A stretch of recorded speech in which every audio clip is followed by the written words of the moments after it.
ये class 10th का chapter 1.2 math. तो क्वेश्चन में पहला क्वेश्चन कर रहा है कि सिद्ध कीजिए कि √5 एक अपरमेय संख्या है। तो हम लोग परमेय और अपरमेय संख्या समझ गए था।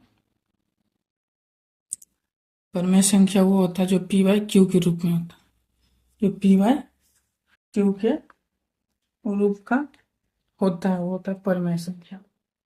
और अपरमेय संख्या जो p/q का रूप का नहीं होता, जो रूट के अंदर आता हो, या ऐसी संख्या जो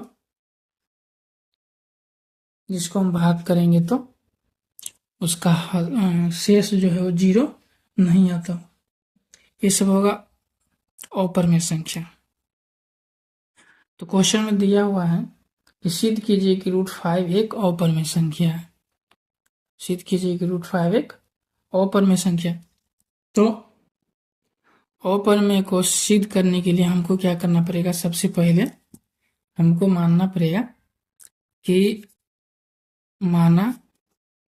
√5 एक परमेय संख्या। इसके हम विपरीत मान लेंगे कि √5 जो है एक परमेय संख्या है, इसके विपरीत मान लेंगे। जब हम परमेय मान लिए कि √5 एक अपरमेय संख्या, इसका मतलब कि √5 जो हो वो a/b के बराबर होगा या p/q के बराबर होगा। हम कुछ भी लिख सकते हैं, मतलब जो फ्रैक्शन के रूप में हो, a/b p/q, जहाँ a और b क्या होता है? सहभाज्य होता है। क्या होता है? सहभाज्य संख्या और पूर्णांक संख्या। मतलब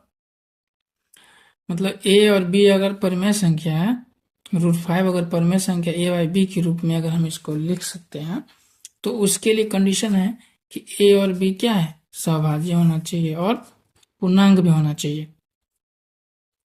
तो सहभाज्य जो होता है, सहभाज्य संख्या हम उसको बोलते हैं जिसका CF क्या होता है?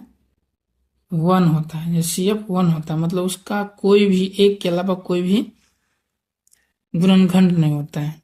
जैसे हम 7 और 6 लेंगे इसका, तो इसका 7 गुने 1 लिख सकते हैं, इसके 2 गुने 3 लिख सकते हैं, इस और गुने 1। इसका मतलब इसका दोनों का जो है ये उभयनिष्ठ गुणनखंड जिसको बोलते हैं। क्या बोलते हैं?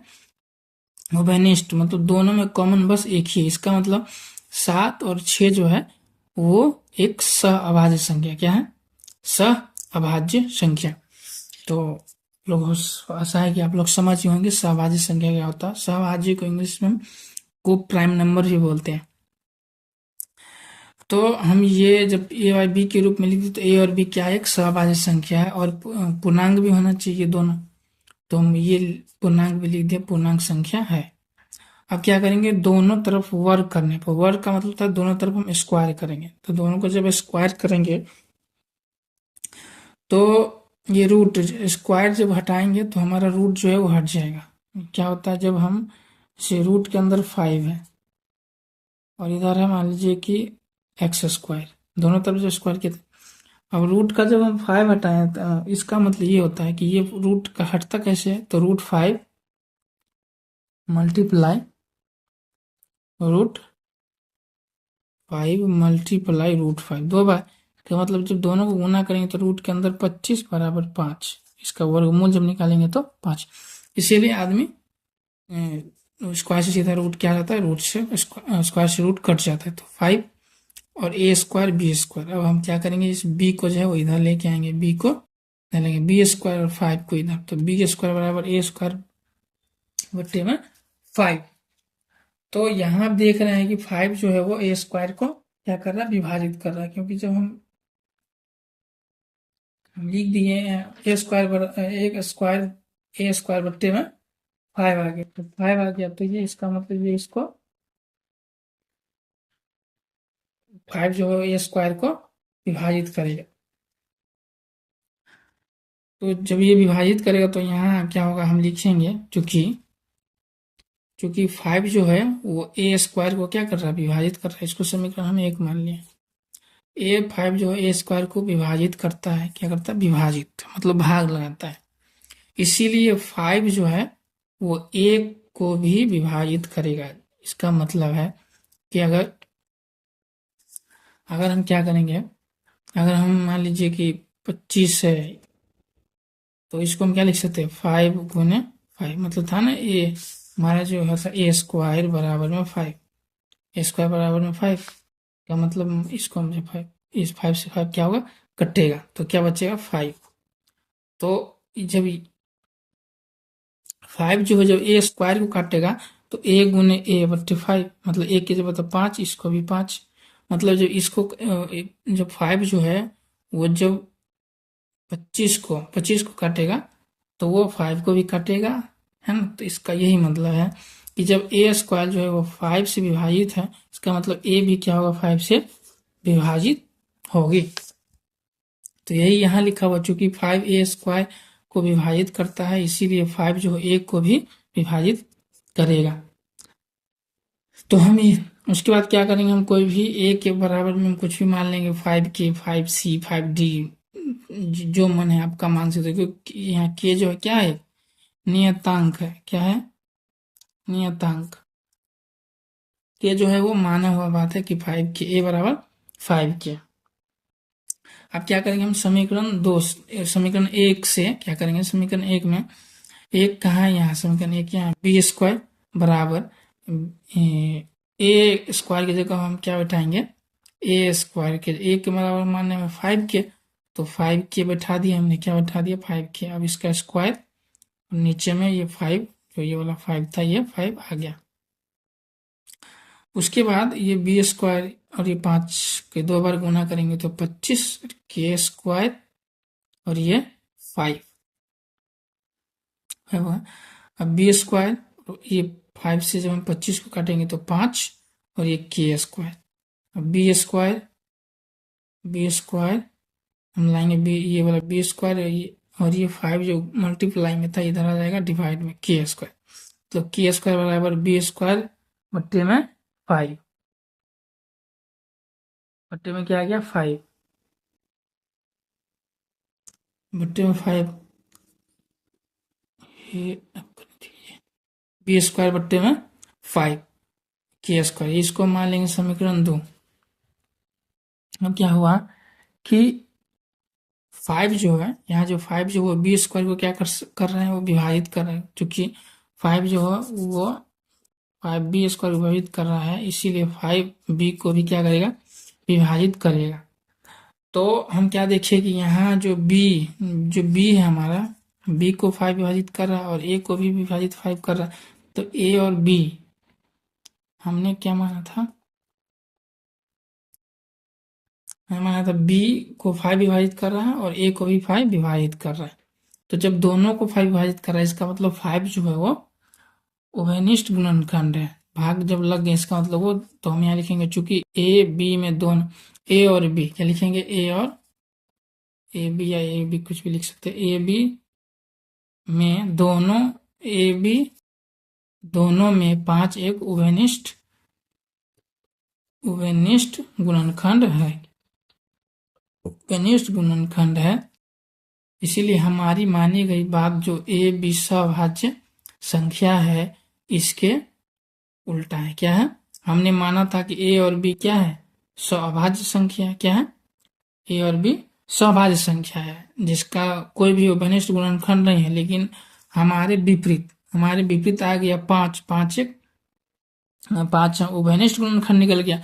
तो हमारा जो माना हुआ बात है कि दोनों के बीच कोई भी उभयनिष्ठ गुणनखंड नहीं है, वो तो गलत हो गया। इसका मतलब जो हमने माना है कि माना √5 एक परमेय संख्या, वो गलत है, इसीलिए √5 एक अपरमेय संख्या। हम इस तरह भाषा जो है हम किसी भी तरीके से लिख सकते हैं, तो उसके लिए कोई दिक्कत नहीं है, अपना अपना भाषा होता है। तो हम इस तरह ही लिख सकते हैं, जो लिखा हुआ है हमने लिखा हुआ है सेम टू सेम आप ये भी लिख सकते हैं। इसके लिए दूसरा क्वेश्चन है कि 3 + 2√5 एक अपरमेय संख्या है, इसको भी दिखाना है। तो इसे हम सेम टू सेम क्या करेंगे, लिखेंगे कि माना, क्या लिखेंगे कि माना 3 + 2√5 एक परिमेय संख्या है। परिमेय संख्या है। उसका 3+2 जब परिमेय मान लिया तो इसका मतलब ए बाई बी के बराबर होगा। इसके यहाँ कुछ भी लिख सकते हैं, कोई कोई पी क्यू लिखता है, कोई ए भी लिखता है, तो हम जो मर्जी लिख सकते हैं, कोई दिक्कत नहीं है। लेकिन यहाँ जहाँ ए और बी क्या है, सभाज्य संख्या और पूर्णांक संख्या। सभाज्य संख्या पूर्णांक भी होगा, क्योंकि जब हम परिमेय मानते हैं तो ए और बी क्या होता है, दोनों CF1 होना चाहिए और पूर्णांक होना चाहिए। उसके बाद क्या करेंगे, ये 3 जो है ये हम इधर ले जाएंगे तो माइनस में जाएगा, 2√5 और ए इसके नीचे कुछ नहीं तो 1 है। अब दोनों का लॉस लेंगे तो बी, फिर इसको गुना करेंगे, भाग करेंगे तो इसका जो भागफल आएगा 1 आएगा, और एक को 1 से गुना करेंगे तो 1, ये बट्टा पर का घटा 1, तो फिर 1 से बी में तो बी, और 3 और बी को गुना करेंगे तो 3b। तो अब ये 2 जो है, ये 2 है हमारा, गुना में तो इधर आ जाएगा, इधर भाग में a - 3b 2b। हमने अभी इससे पहले ही प्रूव किया था कि √5 जो है एक अपरिमेय संख्या है। तो कभी भी अपरिमेय संख्या बराबर परिमेय संख्या नहीं हो सकता है ना। मतलब हाथी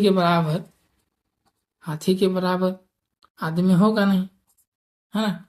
हाथी जानवर है, आदमी आदमी मनुष्य है, तो ये दोनों बराबर नहीं। उसी तरह क्या होता है, ये परिमेय अपरिमेय के बराबर नहीं हो सकता है। तो हम लिखेंगे चूंकि √5 एक अपरिमेय संख्या है। क्या √5 एक अपरिमेय संख्या है, तो अपरिमेय संख्या कभी भी परिमेय संख्या के बराबर नहीं होता है या नहीं हो सकता है। परिमेय इक्वल टू नॉट परिमेय, हमारा मानना गलत है ना। हमने जो माना था कि 3√5 एक अपरिमेय संख्या है, इसके विपरीत आ गया, तो हम लिखेंगे 3+2√5 भी एक अपरिमेय संख्या है।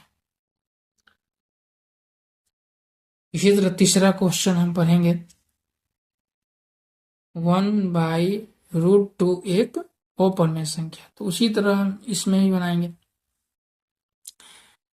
कि माना 1/√2 एक परिमेय संख्या है। फिर क्या करेंगे, 1/2 बराबर 1/b। ए और बी क्या है, यहाँ पे सभाज्य संख्या है।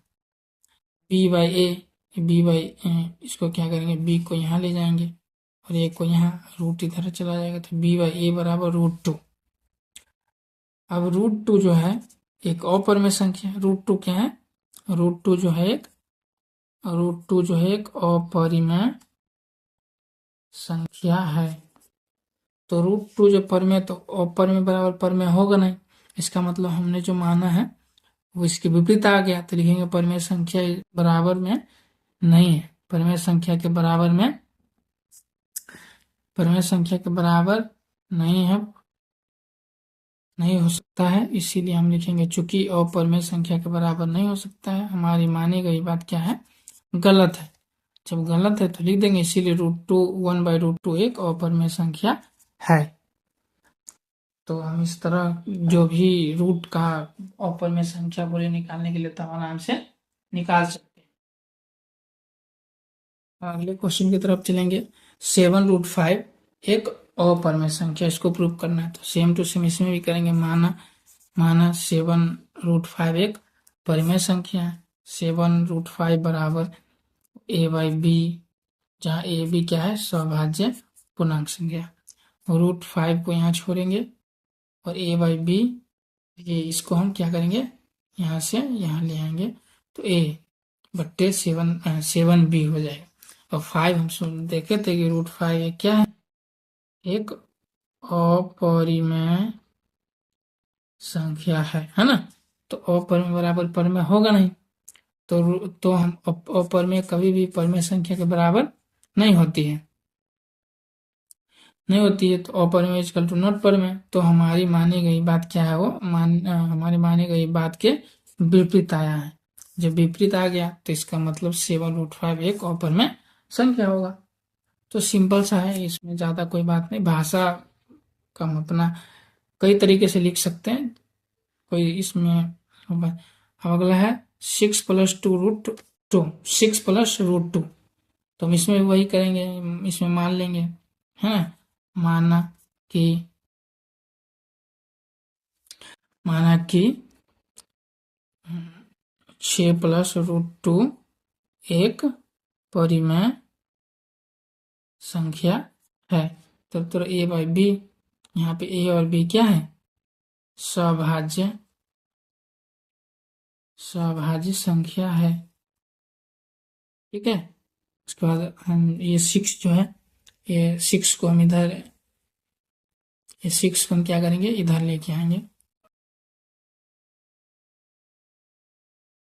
6 प्लस रूट 2 ए बट्टे में बी, हम रूट 2 को छोड़ देंगे, रूट 2 को छोड़ेंगे तो इधर आए ये हो जाएगा -6। क्या हो जाएगा? -6 हो जाएगा। तो ये रूट, यहाँ रूट 2 आ गया, तो यहाँ रूट 2 क्या है? एक अपरिमेय संख्या है। तो कभी भी अपरिमेय परिमेय के बराबर नहीं होता है, तो हम सेम टू सेम वही भाषा लिख देंगे।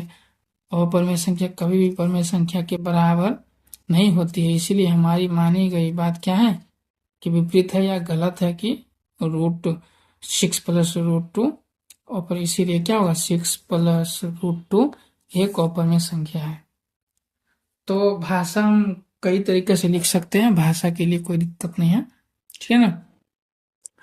तो आशा है कि आप लोग ये क्वेश्चन और चैप्टर समझे होंगे, और हम आने वाले वीडियो में हम आगे वाले चैप्टर को पढ़ेंगे। धन्यवाद।